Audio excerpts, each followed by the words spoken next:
इंदुरीकर महाराजांच्या मुलीचा विवाह सोहळा काही दिवसांपूर्वीच पार पडला. पण आज अचानक अशी बातमी समोर आली ज्याने सगळीकडेच पुन्हा एकदा चर्चा सुरू झाली. लग्नाला होऊन 8 दिवस होताच असं काय घडलं की थेट इंदुरीकर महाराजांच्या डोळ्यात पाणी आलं? की बापाने हात जोडून माफी मागितली? इंदुरीकर महाराजांची लाडकी लेक ज्ञानेश्वरी, तिचं लग्न मोठ्या थाटामाटात पार पडलं. प्रत्येकाने हा सोहळा टीव्हीवर पाहिला देखील. या लग्नाला 8 दिवस होताच अशी धक्कादायक माहिती समोर आली की ज्यामुळे थेट महाराजांनी हात जोडले, मुलगी रडू लागली. असं काय झालं की एका बापाने लेकीची माफी मागितली? काही दिवसांपूर्वीच संगमनेरच्या भूमीत हा विवाह सोहळा पार पडला होता. सोशल मीडियावर आजही त्याचेच फोटो आणि व्हिडिओ व्हायरल होत आहेत. पण तेवढ्यात काल अचानक या लग्नाचं एक असं गुपित उघड झालंय की ज्याने सर्वांनाच मोठा धक्का बसलाय. लग्न लागून अजून 1 हप्ताही उलटला नाहीये आणि तेवढ्यातच अशी काही माहिती हाती आली की ज्याने थेट महाराजांनी हात जोडले आणि पोरीने टाहो फोडला. नेमकं काय घडलं की खुद्द बापालाच हात जोडून मुलीची माफी मागावी लागली? असं काय घडलं आहे की यामागे दुसरंच काही राजकारण आहे? हा व्हिडिओ शेवटपर्यंत पहा, कारण जे सत्य समोर येईल ते ऐकून तुमच्याही पायाखालची जमीन सरकेल. हे लग्न दिसायला खूप खूप श्रीमंत होतं. महाराजांनी खूप गडगंज जावाई शोधला होता. जावयाकडे पैशाची काही कमी नाहीये, म्हणूनच महाराजांनी त्यांच्याशी पोरीचं लग्न लावून दिलं. अशा वावड्या आजवर सर्व लोकांनी ऐकल्या. प्रत्येक बापाला वाटतं की आपली मुलगी सुखात राहावी, आणि महाराजांनीही तेच केलं असं लोकांना वाटलं. पण लग्नानंतर 8 दिवसांच्या आतच एक असं वास्तव समोर आलं की ज्याने जुन्या सगळ्या बातम्या खोट्या ठरवून टाकल्या. 3 मे रोजी हा विवाह सोहळा पार पडला आणि अवघ्या काही दिवसांतच सासरी सत्यनारायण महापूजा ठेवण्यात आली होती. त्यावेळीस महाराज हे तिथे जुन्नर तालुक्यातील पुणे जिल्ह्यातील एका छोट्याशा खेड्यात गेले होते. महाराज तिथे पोहोचले आणि लेकीकडे पाहताच त्यांच्या डोळ्यात पाणी आलं. पण मित्रांनो, खरी शंका इथेच येते. जर जावई इतका श्रीमंत होता तर महाराजांनी पुणे जिल्ह्यातल्या त्या छोट्याशा खेड्यात जाऊन हात का जोडले? त्या जावयाच्या घराण्याबद्दल असं काय गुपित बाहेर आलं की ज्यामुळे लोकांच्या मनात शंकेची पाल चुकचुकली? पुढे जे घडलं ते ऐकून तुम्हालाही धक्का बसेल. मे महिना, महाराष्ट्रात लग्नसराईचा महिना. पण हे लग्न पूर्ण महाराष्ट्राच्या लक्षात राहिलं ते म्हणजे इंदुरीकर महाराजांची कन्या ज्ञानेश्वरी आणि साहिल चिलप यांच्या नात्यामुळे. लग्नातील खर्चावरून, त्यात हजेरी लावलेले मंत्री, मुख्यमंत्री यांच्यावरून गप्पा सुरू होत्याच. पण लोकांच्या मनात एकच प्रश्न होता की महाराष्ट्राचा हा जावई नक्की कोण आहे? तो काय काम करतो? 1 वर्षापूर्वी जेव्हा यांचा साखरपुडा झाला होता तेव्हा महाराजांवर खूप टीका झाली होती. त्या टीकेमुळे महाराज मनातून खूप दुःखी झाले होते. मी आता कीर्तन करणार नाही असं ते वेदनेनं म्हणाले होते. पण त्याच काळात जावयाबद्दलच्या चर्चांनी वेग घेतला होता. लोक बोलत होते की महाराजांनी फक्त पैसा बघून मुलगी दिली का, की यामागे काहीतरी वेगळं कारण होतं. आता असा एक मुद्दा समोर येतोय जो थेट जावयाच्या कौटुंबिक इतिहासाशी जोडलेला आहे. जावयाचे वडील सुनील चिलप यांचा भूतकाळ जेव्हा तपासला गेला तेव्हा एक धक्कादायक वास्तव समोर आलं. 2003 सालचा हा विषय होता.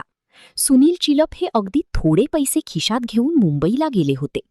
लोकांच्या मनात शंका होती की जर हे इतके श्रीमंत आहेत तर सत्यनारायणाचा कार्यक्रम जुन्नरच्या एका छोट्या गावात काटेडीमध्ये का झाला? आज त्यांच्याकडे 700 कोटींचं साम्राज्य आहे, पण त्यांची सुरुवात कशी झाली? त्यांनी ट्रान्सपोर्टच्या धंद्यात एक साधा कामगार म्हणून काम केलं होतं. शून्यातून पहिला ट्रक घेतला होता. पण प्रश्न असा आहे की एवढ्या मोठ्या श्रीमंतीच्या प्रवासात असं काय राहून गेलं की ज्यासाठी महाराजांना हात जोडावे लागले? सगळं सुरळीत होतं, गडगंज संपत्ती होती, सगळं होतं. पण मग नेमकं असं काय झालं की महाराज प्रचंड दुःखी झाले?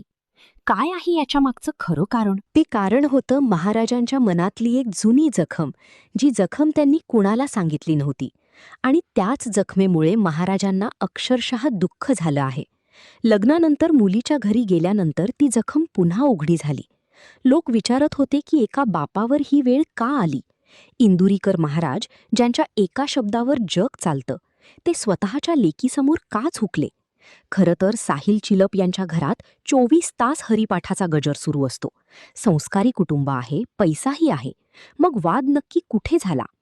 लग्नानंतरच्या त्या 8व्या दिवशी सत्यनारायणाच्या पूजेवेळी नेमकं असं काय घडलं की ज्ञानेश्वरीचे डोळे पाणावले आणि महाराजांनी भर मांडवात सर्वांसमोर हात का जोडले? काही काही गंभीर वाद झाला होता. आता हे गुपित उघड करण्याची वेळ आली आहे. प्रसिद्ध कीर्तनकार इंदुरीकर महाराजांनी ज्ञानेश्वरीच्या सासरी आपल्या संघर्षाच्या आठवणींना उजाळा दिला. सुरुवातीच्या काळात समाज प्रबोधनासाठी फिरताना अवघ्या 3 महिन्यांच्या ज्ञानेश्वरीला शेजाऱ्यांकडे सोडून महाराज आणि त्यांची पत्नी कीर्तनासाठी जात असत. आज मुलगी सुसंस्कृत आणि श्रीमंत घरी सुखात आहे, पण त्या बापाच्या मनात एक सल आहे. जगाला सुधारण्याच्या नादात आपण आपल्या पोटच्या लेकीला वेळ देऊ शकलो नाही, तिचं बालपण पाहू शकलो नाही. हा विचार महाराजांना अस्वस्थ करत होता. पण मग माफी कशासाठी आणि हात जोडले या वाक्याचा खरा अर्थ काय? सोशल मीडियावर चाललेल्या त्या बातम्यांमध्ये काही तथ्य आहे का? आता आपण अंतिम सत्याच्या अगदी जवळ पोहोचलो आहोत. मित्रांनो, सोशल मीडियावर अफवा पसरवणं खूप सोपं असतं. कुणी म्हणाले की जावयाच्या स्वभावामुळे समस्या निर्माण झाली, तर कुणी म्हणाले की नात्यात तणाव आहे. पण वास्तव हे आहे की महाराज जेव्हा लेकीच्या घरी गेले तेव्हा त्यांना तिचं सुख पाहून समाधान तर मिळालं, पण स्वतःच्या चुकीची जाणीव झाली. त्यांनी हात जोडले ते जावयासमोर किंवा समाजासमोर नाही, तर ते हात जोडले होते आपल्या लेकीसमोर, एका बापाच्या हतबलतेपोटी. त्यांनी कबूल केलं की प्रसिद्धीच्या शिखरावर असताना त्यांनी त्यांच्या संसाराचा बळी दिला. आता प्रश्न उरतो की मग ते रडले का आणि ज्ञानेश्वरीने टाहो का फोडला? काय खरंच काही अघटित घडलं होतं? तर मित्रांनो, सत्य हेच आहे की इंदुरीकर महाराजांच्या मुलीचं लग्न मोडलेलं नाही किंवा नात्यात कोणताही तणाव नाही. लग्नानंतर 8 दिवसांनी जेव्हा महाराज सासरी गेले तेव्हा त्यांनी तिथे आपल्या मुलीचा आणि जावयाचा साधेपणा पाहिला. जावयाचे वडील सुनील चिलप यांनी शून्यातून विश्व निर्माण करूनही जो वारसा जपला होता तो पाहून महाराज भावूक झाले. त्यांनी हात जोडून लेकीची माफी मागितली, ती केवळ यासाठी की बाळा, तू लहान असताना मी तुला वेळ देऊ शकलो नाही, पण आज तू योग्य ठिकाणी आहेस. ज्ञानेश्वरी रडली ती आपल्या बापाचं प्रेम पाहून. सोशल मीडियावर ज्या नकारात्मक चर्चा सुरू होत्या त्या पूर्णपणे खोट्या ठरल्या आहेत. उलट असा संस्कारी जावई आणि असा हळवा बाप नशिबानीच मिळतो. त्यामुळे अफवांवर विश्वास ठेवू नका.